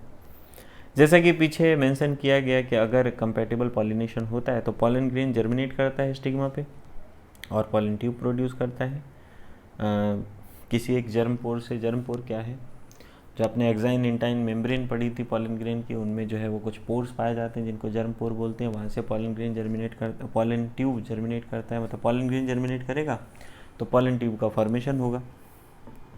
The contents of the pollen grain, जो पॉलन ग्रेन के कंटेंट हैं वो मूव करते हैं बाहर की तरफ। कहाँ मूव करके आएंगे, पॉलन ट्यूब में आ जाएंगे। अब ये जो पॉलन ट्यूब है ये ग्रो करता है स्टिग्मा से, स्टाइल से, कहाँ पहुँचता है, ओवरी तक पहुँचता है। तो आप पीछे बातचीत कर सकते हैं, आप रिकॉल करें थोड़ा सा पीछे, हम लोगों ने पढ़ा था कि अधिकतर प्लांट्स में क्या होता है, 2 सेल्ड स्टेज पे जो है वो पॉलिनेशन होता है। तो एक वेजिटेटिव सेल होता है, एक जनरेटिव सेल होता है। जो जनरेटिव सेल है वो अब डिवाइड कर जाता है और 2 मेल गैमीट बना लेता है पॉलन ट्यूब की ग्रोथ के दौरान। पॉलन ट्यूब कौन बनाता है, ये वेजिटेटिव वाली सेल और वेजिटेटिव न्यूक्लियस का काम है। सो जब ये स्टिग्मा में ग्रो कर रहा होता है पॉलन ट्यूब तो उसी दौरान 2 मेल गैमेट्स का फॉर्मेशन हो जाता है। और दूसरे जो प्लांट हैं जिनमें पॉलन 3 सेल्ड स्टेज पे शेड करता है, उसमें pollen tube direct 2 male gametes को कैरी करता है शुरू से ही, तो वहाँ पे जो है वो जनरेटिव सेल का डिवीजन पहले ही हो चुका होता है, तो बाद में क्या होना, शुरू से ही 2 मेल गैमेट जाते हैं। पॉलन ट्यूब जब ओवरी तक पहुँचता है तो ओव्यूल में एंटर कर जाता है माइक्रोपाइल के थ्रू, फिर एक सिनर्जिड्स में एंटर करता है through the filiform apparatus, filiform apparatus के थ्रू सिनर्जिड्स में एंटर करता है एक सिनर्जिड में। बहुत सारी जो रिसेंट स्टडीज़ हैं उन्होंने शो किया ये कि जो फिलीफॉर्म एपरेटस है जो माइक्रोपाइलर पार्ट ऑफ सिनर्जिड्स पे प्रेजेंट होता है, ये कुछ केमिकल्स रिलीज़ करता है जिसकी वजह से पॉलन ट्यूब की एंट्री जो है वो गाइडेड होती है, पॉलन ट्यूब उसकी तरफ को मुड़ जाता है, कीमोटैक्टिक मूवमेंट होता है। ये जितने भी इवेंट्स हैं, कहाँ से, पॉलन डिपोजिशन जो स्टिग्मा पर हुआ और कब तक, पॉलन ट्यूब के ओव्यूल में पहुँचने तक, इन सभी को पॉलन पिस्टिल इंटरेक्शन बोला जाता है। और जैसा कि हमने पीछे बात करी कि पॉलन पिस्टिल इंटरेक्शन एक डायनेमिक प्रोसेस है, इसमें पॉलन रिकॉग्निशन फिर प्रमोशन या इनिबिशन होता है पॉलन का कि वो जर्मिनेट करेगा कि नहीं करेगा। तो इस एरिया में जो नॉलेज गेन किया है किसी ने, जैसे प्लांट ब्रीडर ने, अगर उसने इस एरिया का बहुत ज़्यादा नॉलेज है तो वो पॉलन पिस्टिल इंटरेक्शन को मैनिपुलेट कर सकता है। मतलब समझ में आता है? मैनिपुलेशन का मतलब क्या है? बेसिक चीज़ है कि जो पॉलन कंपैटिबल नहीं था उसको इनकम्पैटिबल से कंपैटिबल बना सकता है और जो कंपैटिबल है उसको इनकम्पैटिबल बना सकता है। तो वो इनकम्पैटिबल पॉलिनेशन भी करा सकता है ताकि डिज़ायर्ड हाइब्रिड बना सके। क्लियर हुआ? तो आगे हम लोग समझते हैं कि भाई पॉलन जर्मिनेशन आप बड़ी आसानी से स्टडी कर सकते हो कि पॉलन ग्रेन को आप जैसे कि पी के हों, चिक पी के हों, क्रोटेलेरिया के हों, बलसाम के हों, विंसा के हों, इनको ग्लास स्लाइड पे डालो और उस पर शुगर सोल्यूशन डाल दो। कितना? 10% शुगर होना चाहिए उसके अंदर। तो 15 से 30 मिनट के बाद आप स्लाइड में ऑब्ज़र्व करो कि लो पावर लेंस से भी आप देख सकते हो, माइक्रोस्कोप में, या फिर जूम लेंस से भी देख सकते हो जो नॉर्मली अपना यूज़ करते हैं, कि पॉलन ट्यूब जो है वो बाहर आ रहे हैं पॉलन ग्रेन से। ये आप आसानी से देख सकते हो। सो प्लांट ब्रीडिंग के बारे में चैप्टर 9 में हम लोग आगे बातचीत करेंगे, पढ़ेंगे। तो यहाँ पे थोड़ा सा बात करी जाती है कि ब्रीडर जो है वो क्रॉस ब्रीडिंग कराता है, डिफरेंट स्पीसीज़ के बीच में क्रॉसिंग कराता है। तो अक्सर जो अलग अलग स्पीसीज़ में, अलग अलग जेनरा में भी कराता है ताकि डिज़ायरेबल कैरेक्टर्स को कंबाइन कर सके और कॉमर्शियली सुपीरियर वैरायटी को प्रोड्यूस कर सके। तो आर्टिफिशियल हाइब्रिडाइजेशन एक बहुत ही मेजर अप्रोच है क्रॉप इम्प्रूवमेंट प्रोग्राम की। ऐसे जो क्रॉसिंग एक्सपेरिमेंट हैं ये बहुत इंपॉर्टेंट होता है कि केवल डिज़ायर्ड पॉलन ग्रेन जो है वो पॉलिनेशन के लिए यूज़ किए जाएँ और स्टिग्मा को कंटामिनेशन से बचाया जाए, मानी अनवांटेड पॉलन ग्रेन वहाँ पे ना आ पाए। तो ऐसा करने के लिए हमारे पास 2 तकनीक होती हैं। कौन कौन सी टेक्निक है? पहला है इमेस्कुलेशन, दूसरा है बैगिंग। जो फीमेल पेरेंट है, अगर मान लो उसमें बाइसेक्सुअल फ्लावर है तो वहाँ से एंथर को रिमूव कर दिया। जब आपने एंथर को रिमूव कर दिया, कब रिमूव करना है एंथर को? जो फ्लावर बड है उसी स्टेज में एंथर डेहिसेंस हो पाए, एंथर मैच्योर हो पाए, उससे पहले एंथर को रिमूव कर दिया फॉरसेप्स का यूज़ करते हुए। और इस स्टेप को बोलते हैं इमेस्कुलेशन। स्टेमन को निकाल देना, एंथर को निकाल देना, मेल सेक्स ऑर्गन को निकाल देना, इमेस्कुलेशन कहलाता है। अब इमेस्कुलेटेड फ्लावर को हम एक बैग से कवर कर देंगे। बैग जनरली बना होता है बटर पेपर से, ताकि स्टिग्मा का कंटामिनेशन ना होने पाए, अनवांटेड पॉलन वहाँ पे आके लैंड ना कर पाए। इस प्रोसेस को बोलते हैं बैगिंग। अब जो स्टिग्मा जो है बैग्ड फ्लावर का जब रिसेप्टिविटी अटेन करता है, जब मैच्योर हो जाता है, तो mature pollen grain male parent के एंथर से कलेक्ट करके यहाँ डाल दिए जाते हैं और फ्लावर को फिर से बैग पहना देते हैं, फिर से बैगिंग कर देते हैं और फ्रूट्स को अलाउ कर दिया जाता है डेवलप करने के लिए। तो फाइनली जब फ्रूट्स जब ये ओवरी मैच्योर करेगी, पॉलिनेशन हो जाएगा, फर्टिलाइजेशन हो जाएगा, ओवरी मैच्योर कर जाएगी, फ्रूट्स डेवलप हो जाएंगे। अब दूसरा केस बताया जा रहा है जिसमें फीमेल पेरेंट जो है वो केवल यूनिसेक्सुअल फ्लावर प्रोड्यूस करता है, तो इमेस्कुलेशन की आवश्यकता नहीं पड़ती। हाँ, फीमेल फ्लावर जो है, फीमेल फ्लावर बर्ड्स को बैगिंग कर दी जाती है इससे पहले कि फ्लावर्स ओपन हों। और जब स्टिग्मा रिसेप्टिव हो जाता है तो पॉलिनेशन करा दिया जाता है डिज़ायर्ड पॉलन से और फ्लावर को फिर से रीबैग कर देते हैं। सो ये जो तरीका था ये आर्टिफिशियल हाइब्रिडाइजेशन कराने का है। आगे हम लोग बात करते हैं डबल फर्टिलाइजेशन के बारे में कि डबल फर्टिलाइजेशन क्या होता है। सिनर्जिड्स में एंटर करने के बाद जो पॉलन ट्यूब है ये क्या करता है, ये 2 मेल गैमेट रिलीज़ कर देता है साइटोप्लाज्म ऑफ सिनर्जिड में, जिनमें से एक मेल गैमेट जो है वो एग सेल की तरफ मूव करता है और फ्यूज़ करके इसके न्यूक्लियस के साथ फ्यूज़ करके सिंगेमी कंप्लीट करता है, डिप्लॉइड सेल जाइगोट का फॉर्मेशन होता है। जो दूसरा मेल गैमेट है ये 2 पोलर न्यूक्लियाई की तरफ मूव करता है जो कि सेंट्रल सेल में लोकेटेड होते हैं और उनके साथ फ्यूज करके ट्रिप्लॉइड प्राइमरी इंडोस्पर्म न्यूक्लियस बनाता है, PEN। सो चूँकि यहाँ पे 3 हैप्लॉइड न्यूक्लियाई का फ्यूजन होता है इसलिए इसको ट्रिपल फ्यूजन बोला जाता है। चूँकि यहाँ पे 2 टाइप का फ्यूजन हो रहा है, syngamy and triple fusion. Embryo sac में, इसलिए इस फिनोमेना को डबल फर्टिलाइजेशन बोलते हैं। तो ये जो इवेंट है ये बहुत ही यूनिक होता है फ्लावरिंग प्लांट्स के लिए। जो सेंट्रल सेल है वो ट्रिपल फ्यूजन के बाद प्राइमरी एंडोस्पर्म न्यूक्लियस बन जाता है और डेवलप करके एंडोस्पर्म बनाता है, जबकि जाइगोट डेवलप करके एम्ब्रियो बनाता है। तो आप यहाँ पे डायग्राम में देख सकते हैं कि जो फर्टिलाइज्ड एम्ब्रियो है वो कैसे जाइगोट बनाता है और जो प्राइमरी एंडोस्पर्म न्यूक्लियस है वो कैसे एंडोस्पर्म बनाता है। ये डिफरेंट जो है वो स्टेजेस शो करी गई हैं डाइकॉट एम्ब्रियो के डेवलपमेंट के बारे में। सो जो जाइगोट है ये सिंपल सिंगल सेल होती है, फिर डिवाइड होना स्टार्ट होती है, ग्लोबुलर एम्ब्रियो बनता है, फिर हार्ट शेप्ड एम्ब्रियो बनता है, सस्पेंसर आप देख ही पा रहे हैं, फिर रेडिकल और कॉटिलेडन प्लीम्यूल, ये एम्ब्रियोनल एक्सिस और कॉटिलेडन वगैरह सब कुछ प्रोड्यूस हो जाते हैं, तो ये मैच्योर एम्ब्रियो कहलाता है। अब हम लोग बात करते हैं post fertilization structure and events में कि डबल फर्टिलाइजेशन के बाद क्या होता है। जो इवेंट्स होते हैं एंडोस्पर्म में एम्ब्रियो डेवलपमेंट के, ओव्यूल के मैच्योरेशन के, सीड में ओवरी फ्रूट बन जाता है, तो इनको कॉमनली एक साथ पोस्ट फर्टिलाइजेशन इवेंट्स कहा जाता है। सबसे पहले हम एंडोस्पर्म की बात करें। एंडोस्पर्म कहाँ से डेवलप होता है? ये एम्ब्रियो डेवलपमेंट से पहले होता है। पहली चीज़ तो प्रीसीड एम्ब्रियो डेवलपमेंट। तो जो एंडोस्पर्म का डेवलपमेंट है ये एम्ब्रियो के डेवलपमेंट से पहले होता है। ऐसा क्यों होता है? जो प्राइमरी एंडोस्पर्म सेल है ये डिवाइड करता है रिपीटेडली और ट्रिप्लॉइड एंडोस्पर्म का फॉर्मेशन करता है, और जो सेल्स हैं इस टिश्यू की वो रिजर्व फूड मटेरियल से फिल्ड होती हैं, जो कि डेवलपिंग एम्ब्रियो को न्यूट्रिशन प्रोवाइड करता है। इसीलिए जाइगोट के डेवलप करने से पहले एंडोस्पर्म बनता है। जो मोस्ट कॉमन टाइप का जो एंडोस्पर्म डेवलपमेंट है PEN, सक्सेसिव न्यूक्लियर डिविजन्स होते हैं यहाँ पे, तो फ्री न्यूक्लियर स्टेज बनती है। ये जो स्टेज है डेवलपमेंट ऑफ एंडोस्पर्म की, इसको बोलते हैं फ्री न्यूक्लियर एंडोस्पर्म। सब्सिक्वेंटली यानी कि बाद में सेल वॉल का फॉर्मेशन होता है और एंडोस्पर्म सेलुलर हो जाता है। Number of free nuclei formed before cellularization varies greatly. और नंबर ऑफ फ्री न्यूक्लियाई कितने बनेंगे ये वेरी करता है।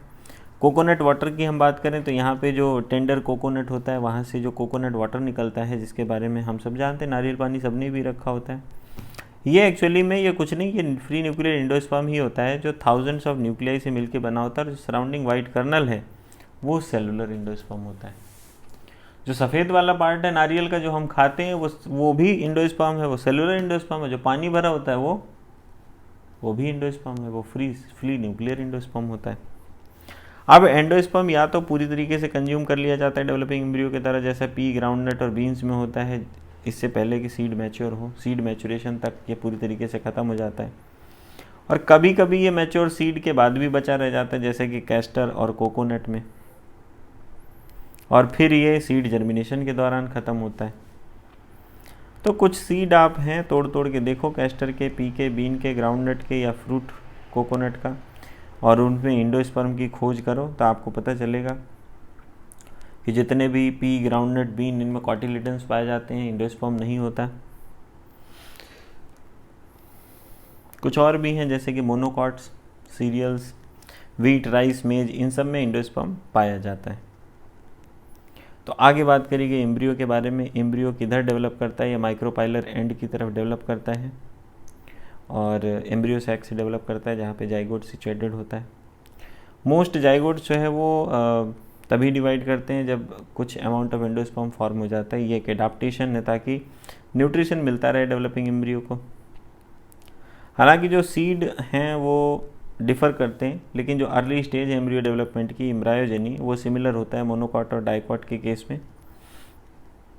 फिगर 2.13 ये पीछे बताया गया था, यहाँ देख सकते हैं आप। ये एम्ब्रियो का डेवलपमेंट शो किया गया है। जाइगोट है, फिर globular embryo, heart shape embryo, और फाइनली जो है वो मैच्योर एम्ब्रियो बनता है। तो आप देख सकते हैं ये एम्ब्रायोजेनी की स्टेजेस को शो किया गया है यहाँ पे डाइकॉट एम्ब्रियो के केस में।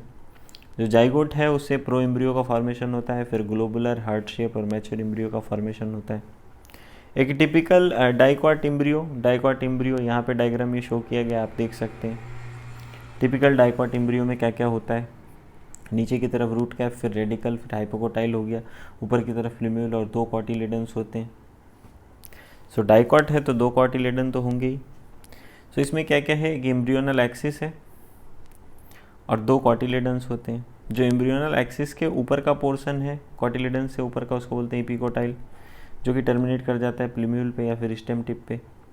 जो सिलेंड्रिकल पोर्शन जो है कॉटिलेडन्स के नीचे, कॉटिलेडन के लेवल के नीचे, उसको बोलते हैं हाइपोकोटाइल, और ये टर्मिनेट करता है लोअर एंड पे, जिसको बोलते हैं रेडिकल या फिर root tip.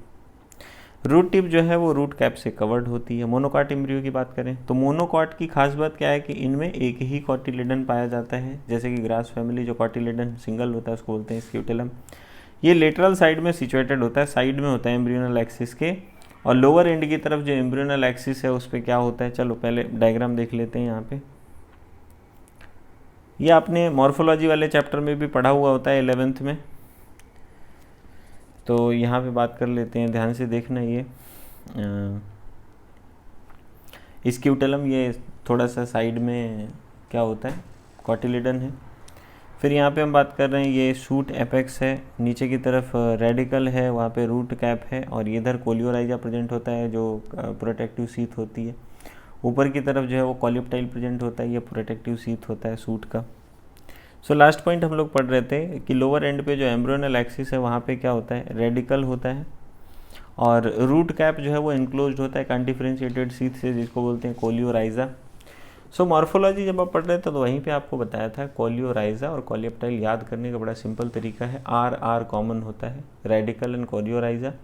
Plumule and coleoptile पी कॉमन होता है, तो ऐसे बड़ी आसानी से याद रहता है। आगे बात करते हैं, जो एम्ब्रियोनल एक्सिस के ऊपर का पोर्शन है above the level of attachment of scutellum, scutellum जहाँ पे अटैच होता है उसके ऊपर की बात कर रहे हैं, उसको बोलते हैं एपिकोटाइल। एपिकोटाइल में एक सूट एपेक्स होता है, कुछ लीफ प्राइमोर्डिया होते हैं, और वहाँ पे फिर से एक हॉलो फॉलियर स्ट्रक्चर है, इसको बोलते हैं कॉलियोप्टाइल, ये प्रोटेक्टिव शीथ होती है। अब कुछ सीड्स को आप पानी में डुबो, वीट के हो, मेज के हो, पी के हो, चिक पी के हो, या फिर ग्राउंड नट के हो, उसके बाद इन सीड्स को स्प्लिट करो और आपको वेरियस पार्ट ऑफ एम्ब्रियो और सीड देखने को मिल जाएंगे। 2 कॉटिलेडन है कि एक, ऑब्जर्व करके देखो, एक्टिविटी है करके देखो। सीड के बारे में बात करी जाती है एंजियोस्पर्म्स में। जो सीड है वो फाइनल प्रोडक्ट होता है सेक्सुअल रिप्रोडक्शन का, इसको हम डिस्क्राइब करते हैं फर्टिलाइज्ड ओव्यूल के रूप में। सीड जो है वो फ्रूट के अंदर बनते हैं। सीड टिपिकली इनमें सीड कोट पाया जाता है, कॉटिलेडन्स होते हैं, एम्ब्रियो एक्सिस होती है। कॉटिलेडन जो है एम्ब्रियो के, ये सिंपल स्ट्रक्चर्स होते हैं, जनरली थिक होते हैं, स्वैलन होते हैं, क्योंकि इनमें फूड स्टोर होता है, जैसे कि लेग्यूम्स के केस में होता है। बहुत सारे सीड्स यानी मैच्योर सीड्स ये अल्ब्यूमिनस या फिर नॉन अल्ब्यूमिनस हो सकते हैं। नॉन अल्ब्यूमिनस वो होते हैं जिनमें कोई भी रेजिडुअल एंडोस्पर्म नहीं पाया जाता है, क्योंकि ये एम्ब्रियो डेवलपमेंट के दौरान पूरी तरीके से खत्म हो जाता है, जैसे कि pea and ground nut. Albuminous seeds में क्या होता है कि एंडोस्पर्म का थोड़ा सा पार्ट जो है वो बचा रह जाता है, ये पूरी तरीके से यूज नहीं होता है एम्ब्रियो डेवलपमेंट के दौरान, जैसे वीट, मेज, बार्ले, कैस्टर, सनफ्लावर। अकेजनली कुछ सीड ऐसे भी होते हैं जैसे ब्लैक पेपर या फिर बीट, जो न्यूसेलस के रेमिनेंट हैं वो भी परसिस्ट करते हैं। तो जो रेजिडुअल परसिस्टेंट न्यूसेलस है ये पेरिस्पर्म बनाता है। ओव्यूल के जो इंटेगुमेंट होते हैं ये हार्ड होके टफ प्रोटेक्टिव सीड कोट बना लेते हैं।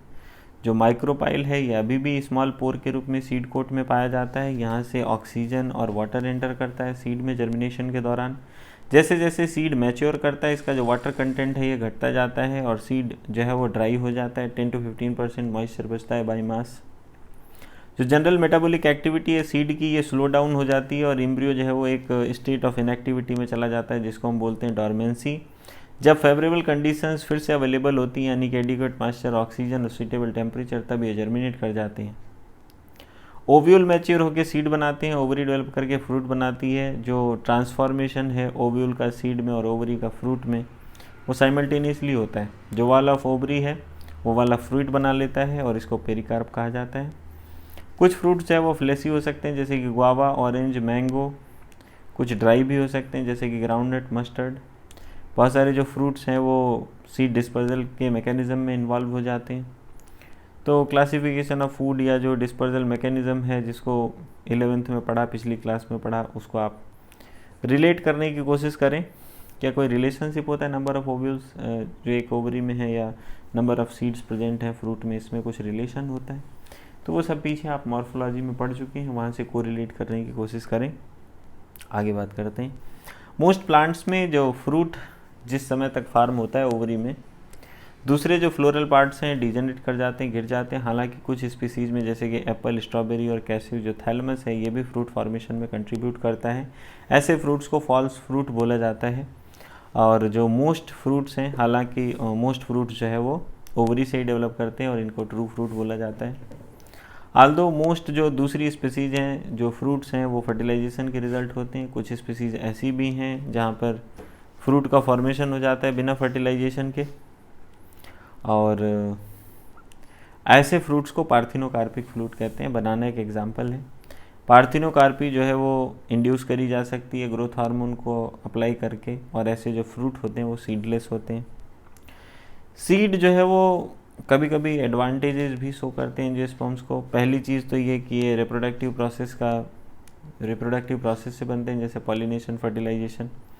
तो वाटर से इंडिपेंडेंट होते हैं। सीड फॉर्मेशन ज़्यादा डिपेंडेबल होता है। और सीड जो है वो बेटर एडाप्टिव स्ट्रेटजीज होती हैं इनमें डिस्पर्जल के लिए, नए हैबिटेट्स के लिए। तो ये स्पीसीज़ को हेल्प करते हैं नई जगह पर ग्रो करने के लिए, नए एरिया को कॉलोनाइज करने के लिए। और एक चीज़ और भी है कि सीड जो है इनमें सफिशिएंट फूड रिजर्व होते हैं। यंग सीडलिंग जो है वो नरिश्ड होते रहते हैं जब तक कि वो फोटोसिंथेसिस करने के कैपेबल ना हो जाएं अपने आप से। जो हार्ड सीड कोट है ये प्रोटेक्शन प्रोवाइड करता है यंग एम्ब्रियो को। क्योंकि सेक्सुअल रिप्रोडक्शन का रिजल्ट होते हैं तो न्यू जेनेटिक कम्बिनेशंस भी बनाते हैं जिनकी वजह से वेरिएशन होता है। सीड की अगर हम बात करें तो सीड हमारे एग्रीकल्चर का बेसिस है। जो डिहाइड्रेशन है, डॉर्मेंसी ऑफ मैच्योर सीड है, ये भी बहुत ज़्यादा इंपॉर्टेंट है कि भैया अगर डिहाइड्रेशन और डॉर्मेंसी नहीं होगी तो हम सीड को कैसे स्टोर करेंगे। और ये दो प्रॉपर्टी हैं तभी तो हम सीड को स्टोर कर पाते हैं। और इसी वजह से हमें थ्रू आउट द ईयर खाना मिल पाता है और अगले सीजन में हम फिर से फसल उगा पाते हैं। तो आप सोचो अगर सीड नहीं होते तो एग्रीकल्चर कैसा होता। और या फिर सीड जब प्रोड्यूस हुए तब तुरंत ही जर्मिनेट कर जाते, फॉर्मेशन के तुरंत बाद उनको स्टोर ना किया जा सकता तो भी कितनी बड़ी समस्या होती। तो आगे ये बात करी जाती है कि सीड कब तक अलाइव रहते हैं डिस्पर्स करने के बाद। जो पीरियड है वो वेरी करता है। कुछ स्पीसीज में सीड जो है वो अपनी वायबिलिटी कुछ महीनों में खो देते हैं, और लार्ज नंबर ऑफ स्पीसीज ऐसी भी हैं जिनके सीड जो है वो सेवरल ईयर्स तक जिंदा रहते हैं। कुछ सीड्स सैकड़ों साल तक जिंदा रहते हैं। और तो बहुत पुराने वायबल सीड्स के रिकॉर्ड हैं हमारे पास। जो सबसे पुराना है वो है lupin, Lupinus arcticus. Arctic tundra से एक्सकेवेट किया गया था, खोदा गया था, खुदाई में निकला था। ये सीड जर्मिनेट कर गया और इसमें फ्लावरिंग भी हुई। लगभग 10,000 वर्ष ऑफ 10,000 ईयर्स ऑफ डॉर्मेंसी के बाद 10,000 वर्ष तक डॉर्मेंसी में पड़ा रहा, उसके बाद भी जो है वो फ्लावर कर गया। एक रिसेंट रिकॉर्ड है, 2000 साल पुराना वायबल सीड पाया गया डेट पाम का, फिनिक्स डेक्टाइलिफेरा, जिसको आर्कियोलॉजिकल एक्सकेवेशन के दौरान किंग हेरोड के पैलेस से निकाला गया था, डेड सी के पास से। सो इतनी सारी चीज़ें पढ़ ली, यहाँ पे फिर से कोई एक्टिविटी आ गई। After completing a brief account of sexual reproduction of flowering plants, it would be worth attempting to comprehend the enormous reproductive capacity of some flowering plant by asking the following questions. कि भाई embryo में कितने egg present होते हैं, कितने embryos हैं कि एक ओव्यूल में प्रेजेंट होते हैं, कितने ओव्यूल एक ओवरी में प्रेजेंट होते हैं, और कितनी ओवरी एक टिपिकल फ्लावर में प्रेजेंट होती हैं, कितने फ्लावर एक ट्री में प्रेजेंट होते हैं। तो बहुत सारे फर्जी के क्वेश्चन हैं। सीधी सी बात, हमारा मुद्दा क्या है कि कितने सारे सीड प्रोड्यूस हो रहे होते हैं। ये रिप्रोडक्टिव कैपेसिटी ऑफ प्लांट को दर्शाता है। तो एक प्लांट बहुत सारे सीड प्रोड्यूस करता है ताकि उसकी जो जनरेशन है उसको कंटिन्यूटी हो सके और नई नई जगहों पर प्लांट जो है वो फैल सके। तो आगे बात करी जाती है, can you think of some plants in which fruit contains very large number of seed. तो बहुत सारे ऐसे फ्रूट हैं, जैसे पपाया को ले लो, पपीते को, लार्ज नंबर ऑफ सीड उसमें देखने को मिलते हैं। ऑर्किड फ्रूट की हम बात कर रहे हैं, वो एक ऐसी कैटेगरी है जिसमें हर एक फ्रूट में थाउजेंड्स ऑफ टाइनी सीड्स होते हैं। सिमिलर केस है फ्रूट्स का। कुछ पैरासिटिक स्पीसीज हैं जैसे कि ओरोबैंके, निस्ट्रिगा। सो कभी आपने टाइनी सीड देखा है फ्यूकस का, और कितना बड़ा पेड़ होता है डेवलप करके उस टाइनी सीड से। कितने ऐसे बिलियंस सीड्स जो है वो फाइकस ट्री प्रोड्यूस करता है। सो आप इमेजिन करो कि इतना छोटा टाइनी स्ट्रक्चर इतने बड़े बायोमास को कैसे प्रोड्यूस कर लेता है और कितने वर्ष लग जाते हैं इसमें। चलो वो तो सब बातें हैं जिनके बारे में चर्चा चलती रहेगी। आप अपने आसपास देख सकते हैं, गेहूं का सीड देखते हैं, गेहूं का पौधा उगता है, ठीक है। नीम का सीड देखते हैं, नीम का पौधा होता है, दोनों के साइज़ में कुछ ज़्यादा अंतर नहीं होता है, लेकिन नीम का पौधा किस साइज़ का होता है, ग्राउंड नट का पेड़ किस साइज़ का होता है, दोनों का साइज़ लगभग समान होता है। सो वो तो अलग अलग अपना अपना कैरेक्टरिस्टिक है, वो जेनेटिक इन्फॉर्मेशन को कैरी करते हैं, वो एक्सप्रेस करते हैं, डिफ्रेंशिएट करते हैं, सेल्स डिवाइड करती हैं, बिलियंस ऑफ सेल्स का फॉर्मेशन होता है, फाइनली प्लांट बॉडी बन जाती है। लास्ट के 2 टॉपिक्स बचते हैं यहाँ पर, apomixis and polyembryony. Aldous seed की हम बात करें तो इन जनरल ये फर्टिलाइजेशन का प्रोडक्ट होते हैं। कुछ ऐसे भी फ्लावरिंग प्लांट हैं, कुछ ऐसी भी स्पीसीज हैं जैसे एस्टेरेसियन ग्रासेस, जिन्होंने एक स्पेशल मैकेनिज्म इवॉल्व कर लिया। ये सीड बनाते हैं, बिना फर्टिलाइजेशन के सीड प्रोड्यूस कर सकते हैं और प्रोसेस कहलाता है एपोमिक्सिस। तो फ्रूट प्रोडक्शन पीछे हो रहा था बिना फर्टिलाइजेशन के, उसको क्या बोल रहे थे, पार्थिनोकार्पी, पार्थिनोजेनेसिस। और यहाँ क्या हो रहा है, यहाँ हो रहा है सीड प्रोडक्शन। तो एपोमिक्सिस जो है वो एक टाइप का सेक्सुअल रिप्रोडक्शन है, जो सेक्सुअल रिप्रोडक्शन की नकल उतारता है। ये सवाल पूछा गया, नीट में आया हुआ क्वेश्चन है, apomixis is the formation of is a form of A sexual reproduction that mimics sexual reproduction. अब बहुत सारे वेज हो सकते हैं एपोमिक्सिस प्रोड्यूस करने के। कुछ स्पीसीज में जो डिप्लॉयड सेल है, एग सेल है, बिना रिडक्शन डिवीजन के सीधा एम्ब्रियो बना लेती है बिना फर्टिलाइजेशन के। फिर कुछ ऐसे भी हैं जैसे कि साइट्रस और मैंगो के केस में भी है भाई। सिट्रस और मैंगो के केस में क्या होता है कि न्यूसेलर सेल्स जो होती हैं, जो एम्ब्रियो के चारों तरफ न्यूसेलर सेल पाई जाती हैं, डिवाइड कर जाती हैं और एम्ब्रियो सैक में प्रोट्रूड कर जाती हैं और फाइनली एम्ब्रियो बना लेती हैं। तो ऐसी स्पीसीज में जहाँ पर each ovule contains many embryo, तो एक ओव्यूल में कई सारे एम्ब्रियो पाए जा सकते हैं और एक से ज़्यादा एम्ब्रियो अगर सीड में पाए जाते हैं तो इसको बोलते हैं पॉलीएम्ब्रियोनी। फिर हम ऑरेंज की बात करें और उसको हम स्क्वीज करके देखें तो कितने एम्ब्रियो डिफरेंट साइज़ के वहाँ पे देखने को मिलते हैं, कितने सीड मिलते हैं, एम्ब्रियो का नंबर काउंट करो हर एक सीड में। तो जेनेटिक नेचर क्या होगा एपोप्टिक एम्ब्रियो का, ये बहुत बढ़िया सवाल पूछा है। जेनेटिक नेचर कैसा होगा एपोप्टिक एम्ब्रियो का, सिमिलर होगा बिल्कुल, प्लांट जिससे वो प्रोड्यूस है उसके बिल्कुल आइडेंटिकल होंगे, जेनेटिक्स बिल्कुल सेम होगी, कोई वेरिएशन नहीं होगा, कुछ नहीं होगा। डिप्लॉयड हैप्लॉयड की बात करें तो भाई डिप्लॉयड सेल से डेवलप हुआ है तो डिप्लॉयड ही होगा। क्या इनको हम क्लोन कह सकते हैं, बिल्कुल कह सकते हैं। मॉर्फोलॉजिकल जेनेटिकली आइडेंटिकल होंगे अपने पेरेंट प्लांट के। आगे बात करी जाती है हाइब्रिड वैरायटीज़ के बारे में, जो हमारे सेवरल हमारे फूड में वेजिटेबल क्रॉप्स में यूज़ किए जा रहे हैं, एक्सटेंसिवली कल्टीवेट किए जाते हैं। हाइब्रिड का जो कल्टीवेशन है वो आज के टाइम में बहुत ज़्यादा होने लग गया है, क्योंकि प्रोडक्टिविटी को इंक्रीज़ कर देता है एकदम से। हाइब्रिड सीड की एक बहुत बड़ी समस्या भी है कि हाइब्रिड सीड को हर साल प्रोड्यूस किया जाना ज़रूरी है, हर साल ख़रीदा जाना ज़रूरी है। जैसे हम किसान की बात करें कि उसने एक बार हाइब्रिड सीड ख़रीदा, फिर उसने हाइब्रिड सीड को जो फसल हुई बहुत अच्छी हुई, उसके बाद उसने उसको उगा दिया।